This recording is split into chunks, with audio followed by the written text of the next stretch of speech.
नमस्कार किसान मित्रों, आप देख रहे हैं कृषि जानकार। मैं हूं आपका दोस्त कपिल लाकर। किसान मित्रों, जैसा कि कुछ किसान मित्रों ने कहा था कि चैनल को थोड़ा डाइवर्सिफाई किया जाए, लहसुन स्पेसिफिक ना होते हुए अन्य फसलों की जानकारी भी दी जाए। तो दोस्तों, उसी कड़ी में आज हम आए हैं रियावन के प्रोग्रेसिव किसान जो मिर्ची की खेती करते हैं और काफी लंबा अनुभव आपको है। दोस्तों, उसी में हम बात करेंगे कि आपके यहाँ पर मिर्ची कितने एरिया में लगी है और शुरुआत में ये हम पूरी कोशिश करेंगे कि आज जब यहाँ इस पर रोपाई हो रही है, यहाँ से लेकर एंड तक इसकी ग्रोथ में इसके अंदर कौन कौन सी बीमारियां आती हैं, कौन सा स्प्रे करना चाहिए, सारी चीजें हम आपसे जानने वाले हैं। तो चलिए किसान मित्रों, शुरुआत करते हैं। सबसे पहले हम परिचय जानते हैं किसान मित्र का, तो आप अपना परिचय किसान मित्रों को देवें। मैं हूँ बंकटलाल नाइमा, गांव रियावन से, जिला नाइमा रियावन। आप है बंकटलाल जी नायमा और आप है अर्पित जी नायमा। काफी लंबे समय से जो है अपने यहाँ पर मिर्ची की खेती करते हैं। तो दोस्तों, सबसे पहले जानते हैं कि मिर्ची की जो रोपाई होती है वो किस समय पर सबसे बेस्ट इसका उपयुक्त समय होता है, और ऐसा कौन सा, मतलब ये जो आपने जो बीज यहाँ पर लगाया था कौन सी वेरायटी का है, और क्या आपने इसको रोपाई अपने यहाँ पर इसका जो नर्सरी जो है स्वयं से तैयार करी थी, बहुत सारी चीजें हम जानते हैं। तो सबसे पहले आप मुझे बताइए कि जो नर्सरी आपके यहाँ पर लगी थी, ये नर्सरी आपने कौन सी वेरायटी की लगाई है? सोनल की है। अच्छा, सोनल वेरायटी है। और आपने स्वयं में इसको तैयार किया है? नहीं, क्या किया था? नर्सरी से बुक करे यार।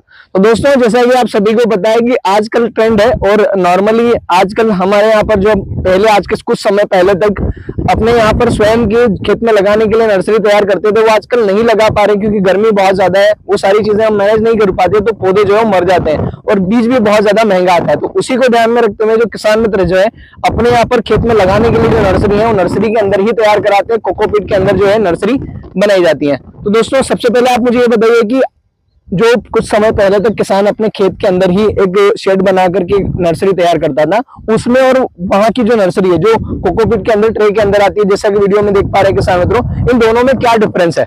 उसमें जैसे कि अपने क्यारा की नर्सरी करते हैं, हाँ? तो उखाड़ने लाते हैं तो जड़ टूट जाती है, कुछ तो जड़ टूट जाती है। उसके बाद में फिर रोपाई करते हैं उसमें, तो फिर अंगूठे से लगाते हैं जोर, तो उसमें कुछ जड़ें वहां भी टूट जाती है, तो उससे वो ग्रोथ करने में लेट होता है। मतलब नई जड़ें आएगी और उसके बाद में पौधा जो वो सेटल होगा, थोड़ा डिस्टर्ब हो जाता है पौधा, उसमें पौधे मरने की भी संख्या ज्यादा रहती है। तो दोस्तों, सबसे बड़ी बात यह कि जब हम अपने यहाँ पर नर्सरी लगाते हैं तो उसको उखाड़ते समय उसकी जो जड़ें हैं वो टूट जाएगी, वापस से जब हम उसकी रोपाई करेंगे तब भी जड़ें टूट जाएगी। तो ये थोड़ा एक नेगेटिव पॉइंट है। इसके अलावा उसके बाद में फिर ग्रोथ करने में वो थोड़ा टाइम लेता है, ग्रोथ करने में समय लेता है। नर्सरी से वो पौधा ऐसा रहता है, वो जड़ें नहीं टूटती है और व्यवस्थित पौधा आता है, और रोपाई करने में भी वो अच्छा रहता है और ग्रोथ भी उसमें जल्दी हो जाती है। तो दोस्तों, जैसा कि आपने सुना, नॉर्मली जो नर्सरी वाला पौधा आता है वो कोकोपीट ट्रे के अंदर आता है, जैसा कि आप वीडियो में देख पा रहे हैं। अब इसको कुछ भी नहीं करना है, आपको छेद करना है, पौधा का ऐसा कैसा प्लांट करना है। तो दोस्तों, पौधे को पूरा समय मिलता है कि वो ऑटोमेटिकली जैसा है वैसा ट्रे के अंदर है, वैसा वैसा खेत के अंदर जाए, और उसके बाद में उसको बस केवल ग्रोथ ही करनी होती है। अच्छा, बात करते हैं मल्च की। तो जो आपने पूरा मल्च लगाया है, मल्च लगाने से पहले खेत की तैयारी में आपने कौन कौन सी चीजें यहाँ पर उपयोग करी थी? मैंने डीएपी, रकोड़िया और पोटास और सल्फर ये उपयोग किया था। अच्छा, कितनी मात्रा में किया था? अगर हम प्रति एकड़ के हिसाब से बात करें, लगभग 1.25 बीघा के हिसाब से अगर हम बात करें तो 1.25 बीघा से अपने ने 1 बोरी 12-32-16 की दी थी, 2 बोरी रकोड़िया की, हाँ, और 5 किलो सल्फर दिया था। तो दोस्तों, जैसा कि आपने सुना, ये सारा आपने बेसल डोज में उपयोग किया। अच्छा, ये जो मल्च यहाँ पर लगी है, मल्च कितने माइक्रोन की है? ये 25 माइक्रोन की है। 25 माइक्रोन की मल्च है। और ये जो छेद यहाँ पर करे हुए, क्या ये मल्च के अंदर स्वयं से आए थे या आपने स्वयं किए? ये मल्च पे आए थे। ये जो आप यहाँ पर देखेंगे, ये छेद से छेद की जो दूरी है वो कितने दूरी पर है? 1.25 इंच की दूरी, मतलब 1.25 फीट की। हाँ, 1.25। तो ये जो एक पौधे से दूसरे पौधे की जो दूरी है वो 1.25 फीट की है। अच्छा, एक चीज, काफी सारे किसान मित्र जो है खुद से छेद करते हैं और एक बेड के ऊपर 2-2 मिर्ची लगाते हैं, मतलब जो अपन यहाँ पे बोलते हैं ना जिग-जैग पैटर्न में, एक वहां एक वहां एक वहां, ऐसे। तो उसमें और इसमें क्या फर्क है? उसमें क्या है कि पौधा इधर से उधर रड़कता नहीं है, और ये सिंगल लगाता है तो हवा चलती है उस टाइम पे थोड़ा इधर उधर झुक जाता है। आपने ये क्यों लगाया? ये इसमें क्या हवा अच्छी मिलती है ना, इसमें अच्छा रहता है, मतलब ये ज्यादा बेटर तरीके। दोनों में से बेटर कौन सा है? ये ज्यादा आता है, उसमें कम आता है। तो वही कह रहा हूँ कि उसमें पौधों को उत्पादन ज्यादा आता है, फुटाव ज्यादा आता है, तो ये ज्यादा बेटर है। अच्छा, एक चीज, सीधे नर्सरी से जो पौधे आए हैं, ये बेसल डोज आपने बता दिया, और उसके बाद में मल्च की बात हमने कर ली, और ये ड्रिप जो लगी है ये कितने mm की है? ये 16 mm। 16 mm की ड्रिप है। और ये कौन सी, पेप्सी वाली है या वो कड़क वाली? नहीं, कड़क वाली है। तो ये कड़क वाली है। और इसके अंदर जो ड्रिपर से ड्रिपर के बीच की दूरी क्या है? ये 1.25 फीट की है। ये भी 1.25 फीट पे है। और ये दोस्तों एक और चीज है, 16 mm की ड्रिपर, 1 घंटे में 4 लीटर पानी जो है एक ड्रिपर से ड्रेन होता है, तो पानी भी भरपूर मिलता है। एक चीज और आप मुझे बताइए, अगर कोई किसान नया शुरुआत करता है तो उसको प्रति एकड़ के हिसाब से या प्रति बीघा के हिसाब से आप बता सकते हैं, प्रति बीघा के हिसाब से कितनी लागत आती है ड्रिप में? नया सारा सेटअप है, ड्रिप, मल्चिंग और ये जो पूरा पाइप वगैरह का पूरा सेटअप। इसमें 4 बंडल तो इसके ड्रिप के लगेंगे, 4 बंडल ड्रिप के लगेंगे और 3 बंडल इसके मल्चिंग के लगेंगे। 3 बंडल मल्च के लगेंगे, तो 3 लगभग 1700 1750 रुपए का एक बंडल मल्च का आता है। और ड्रिप का बंडल ये 1700 करीबन 1800 के आसपास का जो है वो ड्रिप का बंडल आता है। तो लगभग ये कह सकते हैं कि लगभग 13,000 के आसपास का खर्चा है। अच्छा, और ये पाइप वगैरह तो एक बार यूज करने, आजकल 2500 रुपए में एक पाइप आ रहा है लगभग 100 फीट का, तो उसके अंदर सारा आप बिल्कुल वो रीयूजेबल होता है, नॉर्मली आप छेद कर सकते हैं और उसके ऊपर आप बिल्कुल फोल्डेबल होता है, वो भी आप उपयोग कर सकते हैं।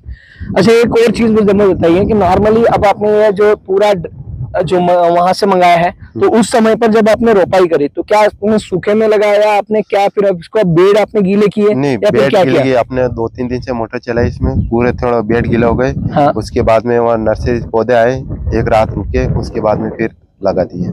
अच्छा, एक रात घर में अपने नॉर्मल टेम्परेचर में, रूम टेम्परेचर में, आपने कहीं भी बरामदे वगैरह में रखे होंगे तो नॉर्मल रूम टेम्परेचर में रखे, क्योंकि नर्सरी के अंदर जो माहौल होता है वो कम्प्लीटली अलग होता है। या फिर आपने खेत पे आगे रखे थे, ऐसा कुछ नहीं? हाँ, खेत पे रख दिए थे, जहाँ घर पे जिसकी सुविधा नहीं हो खेत पे भी रखते हैं। तो दोस्तों इससे क्या होता है कि नॉर्मली जो पौधा है वो नर्सरी से आकर 1-2 दिन इसलिए बाहर रखा जाता है कि वो बाहर जो उसको जो एटमॉस्फेयर है उसके हिसाब से वो थोड़ा सा ढल जाए। और दोस्तों सबसे अच्छा, आप मुझे एक चीज और बताइए कि नॉर्मली किसान मित्र जो होते हैं वो जब रोपाई करते हैं, कोई भी किसान मित्र नर्सरी के अंदर जो है अपने पौधे तैयार कराता है, तो एक आइडियल एज क्या होनी चाहिए कि आपका 1 महीने का पौधा आपको खेत के अंदर लगाना है, 1.5 महीने का लगाना है, 45 दिन का लगाना है, या 40 दिन का लगाना है, या 25 दिन का लगाना है? एक एवरेज या फिर आइडियल एज क्या होनी चाहिए पौधे की जो खेत के अंदर लग जाए? और 30 से 35 करीब। 30 से 35 दिन। हाँ। अगर उससे छोटा लगाएंगे तो? नहीं, उससे छोटा लगाए तो पौधा थोड़ा कमजोर रहेगा, पौधा कमजोर रहेगा। और बड़ा लगाएंगे तो? बड़ा लगाएंगे तो उसकी ग्रोथ फिर एकदम हो नहीं पाएगी।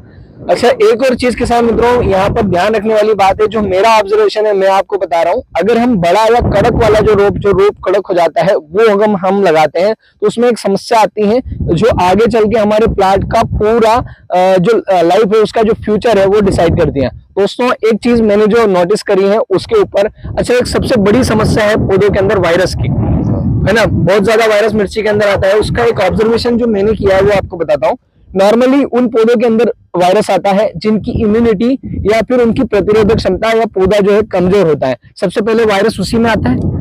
तो दोस्तों जब होता क्या है कि जब भी किसान मित्र जो कड़क रोप लगाते हैं उसमें एक समस्या आती है कि उसकी जो जड़ है, पौधा कोकोपीट के अंदर उसकी जो जड़ है नीचे जाके सरफेस पे जाके टिकती है और उसकी जड़ जो है वो थोड़ी सी मुड़ जाती है, और जब हम उसको रीप्लांट करते हैं उस समय पर भी उसकी जो जड़ है वो छतरी के डंडे की तरह या फिर यू आकार में मुड़ जाती है, तो उसकी जो मुख्य जड़ है वो जमीन के अंदर नहीं जा पाती। तो जमीन के अंदर अगर उसकी जड़ नहीं जाती है तो उससे क्या होता है कि पौधा जितना भी न्यूट्रिएंट ले पाता है जमीन से उसको चाहिए वो नहीं ले पाता, मतलब उसके न्यूट्रिएंट जो है वो ब्लॉक हो जाते हैं और पौधा दिन रोज जो है कमजोर होता है। वो शुरुआत में लगता है कि हाँ कुछ समय के लिए सर्वाइव करता है, बाद में ऑटोमेटिकली उसके अंदर जो है रोग आना शुरू हो जाता है, वो कमजोर हो जाता है। नॉर्मली आपने देखा होगा सबसे जो कमजोर चीज होती है उस पर बीमारी बहुत जल्दी हावी होती है। तो यही जैसा कि मैंने वीडियो के अंदर आपको दिखाया है, अगर आप वो पौधा, अगर काफी सारे किसान मित्र जो खेती करते हैं उनके यहाँ पर वायरस वाले पौधे हैं तो आप एक बार उन पौधों को उखाड़ कर देखें, उनके अंदर आपको जो जड़ है जैसा कि वीडियो में दिखाई जा रहा है इस प्रकार से आपको मुड़ी हुई मिलेगी, और उन्हीं पौधों के अंदर सबसे पहले आपको वायरस के जो लक्षण है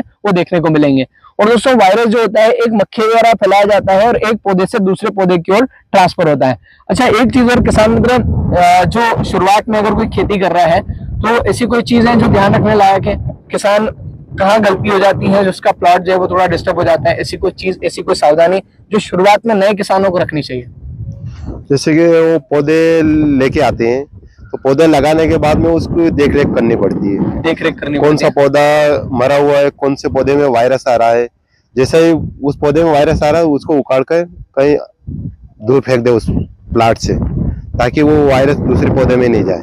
मतलब रेगुलर ऑब्जर्वेशन बहुत ज्यादा जरूरी है। हाँ, रेगुलर 1 महीने तक उसकी केयरी करनी बहुत जरूरी होती है। अच्छा, एक चीज और है, नॉर्मली किसान मित्र ने यहाँ पर लगा दिया, पौधे के अंदर पानी की कितनी आवश्यकता होती है? पानी क्या देने का कोई शेड्यूल होगा? रात को देना है, दिन में देना है, ऐसा कोई शेड्यूल फिक्स है? नहीं, शाम के टाइम पे देना होता है कि मौसम वो ठंडा रहे, उस टाइम पे देना चाहिए। गर्मी में अगर दोगे तो गर्म पानी उसकी जड़ों में जाएगा, तो उससे पौधे की मरने की शिकायत ज्यादा रहती है। अच्छा, अभी शुरुआत में किसान जैसे कि आपने ये पौधे लगाए हैं, ये कब लगाए हैं?